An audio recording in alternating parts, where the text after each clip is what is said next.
It's time to introduce the fighters now. This is the rematch. It's coming right here on Foxtel's Main Event and also ESPN. Here we go again. Sunday, October 16, live from Melbourne's Rod Laver Arena, the rematch. The undisputed lightweight world champion, Devin Haney versus George Kambosos. Humbled, but never broken. Thought he was ferocious before? Get out of here. This was supposed to be Kambosos' homecoming party. That smiling assassin had other ideas. Every moment since, he's been driven by revenge, by pain, by the relentless pursuit to prove he's the best in the world again. But this is the guy with all the belts. The youngest undisputed champion of the four-belt era. There's a reason they call Devin Haney the Dream. This undefeated American became a global superstar with a 12-round masterclass of speed, precision, movement. What about that jab? Sunday, October 16, live from Melbourne, the career-defining rematch for the undisputed lightweight championship of the world. This is payback. And the only place you'll see it, your undisputed home of big-time boxing, Main Event. In a moment, we'll be crossing back live to Los Angeles to speak to Devin the Dream Haney and his father and trainer, Bill Haney. But right now, joining us here this morning in Melbourne, would you please welcome the former world champion, George Kambosos Jr. Set me free or give me death, yeah. Living good, I've been blessed, yeah. Shout out on my enemies, all the best. You can set me free or give me death, man, I'm on my way. George, thanks for being with us this morning. Terrific to see you back in Melbourne. Describe what life has been like since that day back in June, which didn't turn out, of course, the way you planned. First of all, thank God. I'm blessed to be back here. My Orthodox belief in my corner as well. So I'm very blessed to be back here. Life has been good. Life has been simple. Life has been quiet, just the way I was before becoming a champion. So I'm very blessed to get this opportunity. I'm very humbled by it, and I can't wait. It's going to be a good show, and October 16 is where I'll do my talking. You've always said you were the underdog, no matter the fight or the circumstance. How comfortable are you being a true underdog this time around? Yeah, it's very nice. That's my whole career where I've been an underdog. So, this is nothing new for me now. This is a good position I'm in, and October 16th is where it will all happen. We heard a moment ago from Lou DiBella and also Bob Arum, who had their thoughts on what happened in the first fight. From your point of view, what went wrong in that first fight? Yeah, look, it is what it is. The changes will be made. I'm sure Haney's going to make more changes as well. And, I look forward to doing my talking in the ring. I'll be very focused and I will be showing up October 16th. I just hope, for the fans, for the love of the sport, that, we give a good fight. We give an action fight, not a fight where, there's a lot of holding and less action. So it'll be exciting, and October 16th is where I'll do my talking. When you watched the fight back, was that a concern of yours that there was a lot of holding in that fight and the referee allowed Devin, when you would advance or trying to work out of a clinch, the referee was quick to call a break? Yeah, look, it's my momentum was never able to let go. But look, I'm not going to take it away from Devin. Fantastic win. He's a man of his word. Him and his father, they will come back, give me the shot like I gave them a shot. But, the hard-working fans, they pay a lot of money for a good action fight. So, I just hope that this referee this time does justice for the fight and, lets the fight, go the way it's meant to be. But, that's in the past now. I'll focus on one thing. Devin showed, of course, that he's a very good defensive boxer. I think we knew that before the first fight.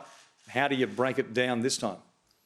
That's for me and my small team, to work out, which we're already doing.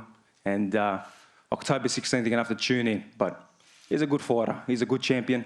I look forward to testing my skills. A lot of people are not excited about the rematch, but as a former champion, as a fighter, how could I pass up on this opportunity? As a father, as a role model for my 3 kids, when the going gets tough and unfortunately you don't succeed in something, if you just throw it in, I want to be the best role model for my 3 kids. So, I had to take this rematch, and I'll be very excited for October 16th. Devin was able to take the crowd, that massive crowd at Marvel Stadium, out of the equation pretty much in the early rounds. That didn't help your cause, but a compact 15,000 at Rod Laver Arena, the atmosphere with your supporter group, of course, the Hellenic Club, it could be raucous in Rod Laver Arena. That can only be to your advantage. Yeah, look, unfortunately, the crowd was taken out. There was no momentum in the fight, due to certain things, but that's in the past. Rod Laver is going to be beautiful, beautiful arena. I've had the privilege to watch, the tennis here. And, it's an amazing arena, 15,000, 16,000. It's going to be jam-packed, total different atmosphere. This is a Coliseum, and, the underdog is back.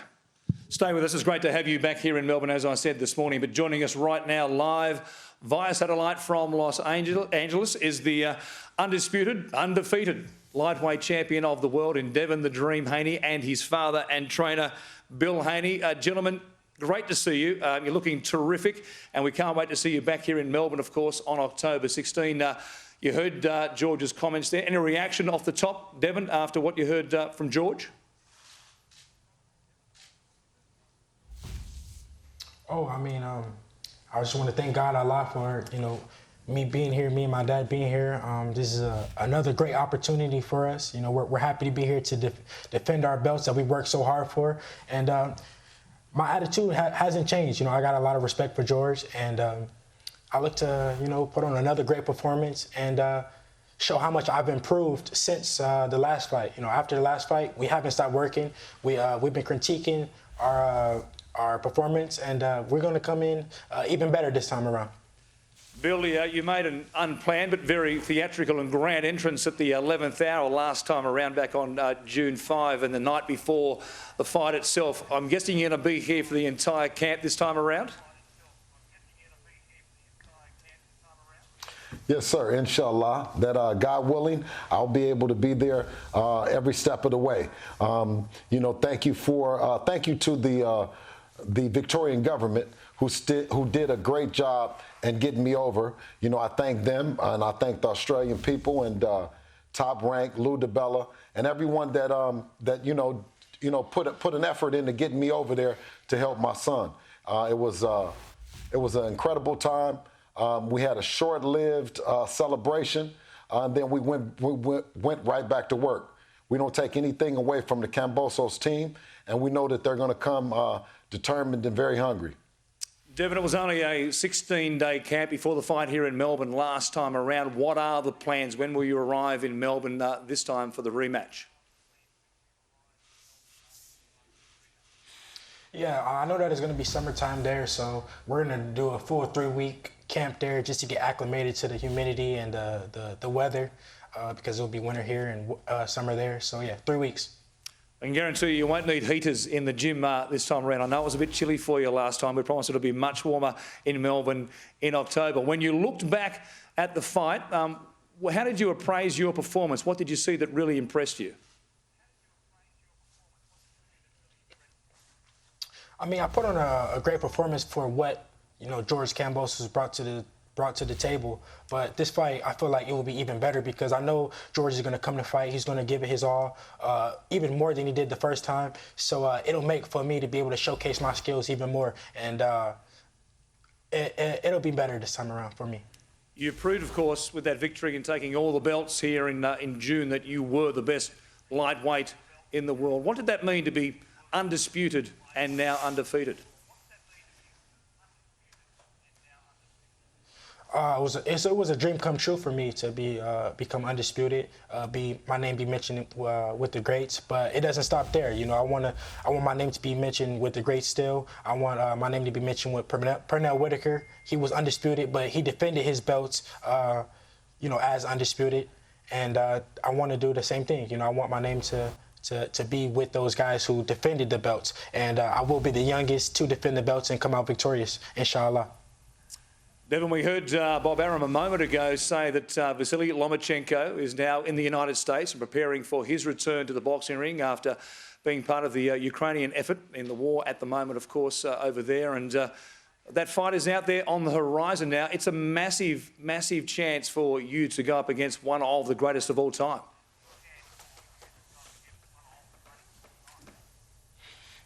Oh, absolutely.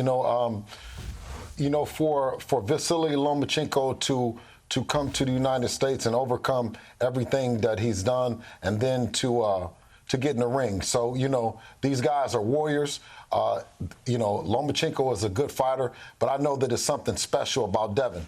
But right now we have George Kambosos on the menu for October the 16th.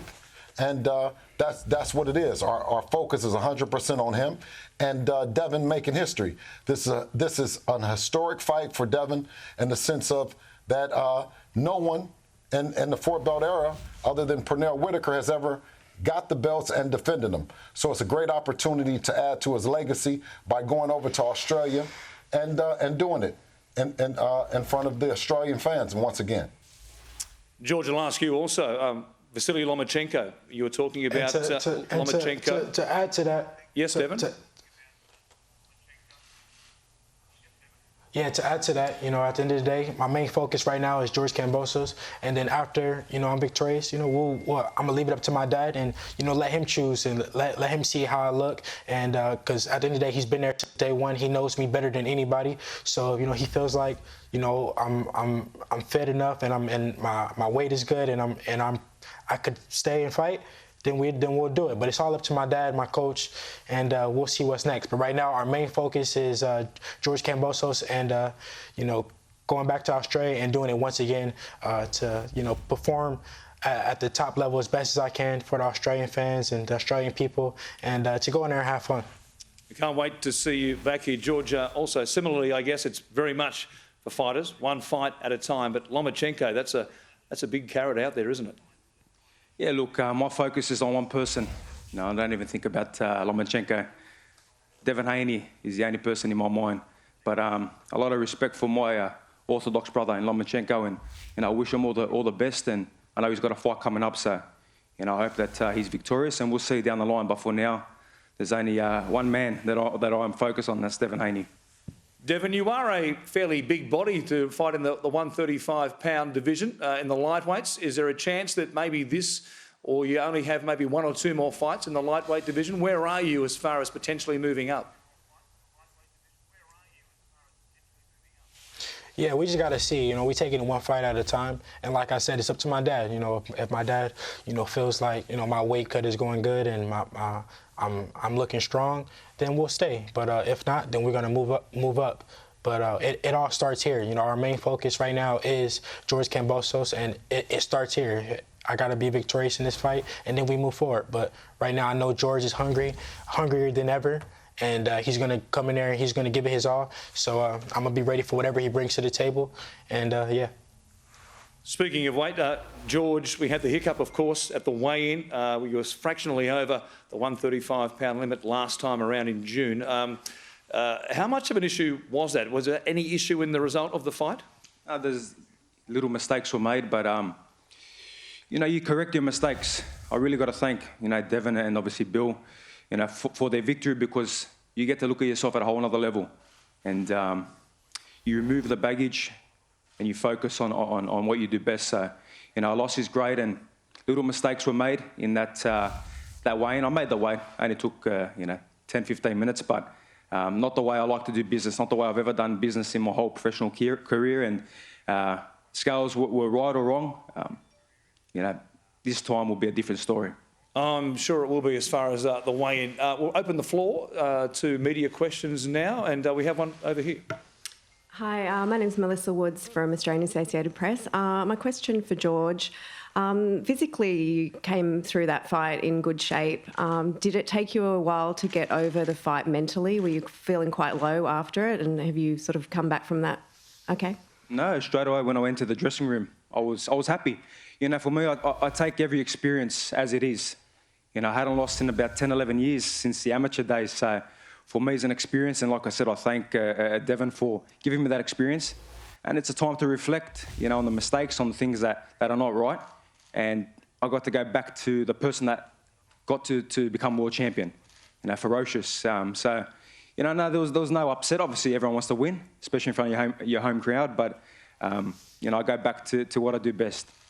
And the lightweight division, obviously, it's a really hot division. We've talked about Lomachenko and Ortiz and the other fighters in the division. Do you feel like that perhaps this is a case of now or never? Like you really do need to take your chance? Your promoters talked about, bringing the fire. Is that what we're going to see? Yeah, look, the lightweight division is, like I've said, such an unbelievable division. And, me and Devin have been in the ring together. We made a big fight happen. We're going to do it again. Me and Lopez done the same thing. So you can see from my side that I'm always chasing the biggest and best fights. I saw a funny photo of the four kings. And it's funny that half of them I've fought, beat one, obviously lost to the other one, but, focus on beating him this time. It's a great division. But for me, yes, I'm 29. This is do or die for me now. You will not see me if I don't overcome this fight back in Australia fighting, domestic guys. That's not me. So everything I have, I'll be putting it to that ring and obviously my training and, God willing, I'll be victorious October 16th. And just one for Devin. How has life changed for you as undisputed world champion since that victory here last time?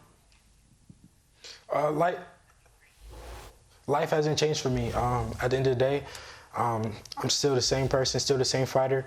At the end of the day, I knew that I was going to win, so it's not a surprise for me. It just made me hungrier because it's hard to get the belts, but it's even harder to keep them. So I know that a lot of people want my head even more now, so it made me even more hungrier. Devin, what was the reaction back in Las Vegas when you did return home? How much recognition was there on the streets? I guess you were sporting the bling that was ever present after the fight as well.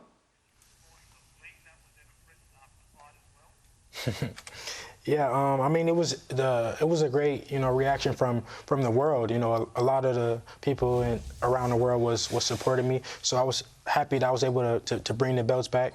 And but it doesn't stop there. Now we got to defend the belts, and that's what's most important now. And apart from the fight itself, what was your favourite part of your time here in Melbourne back at the end of May and early June?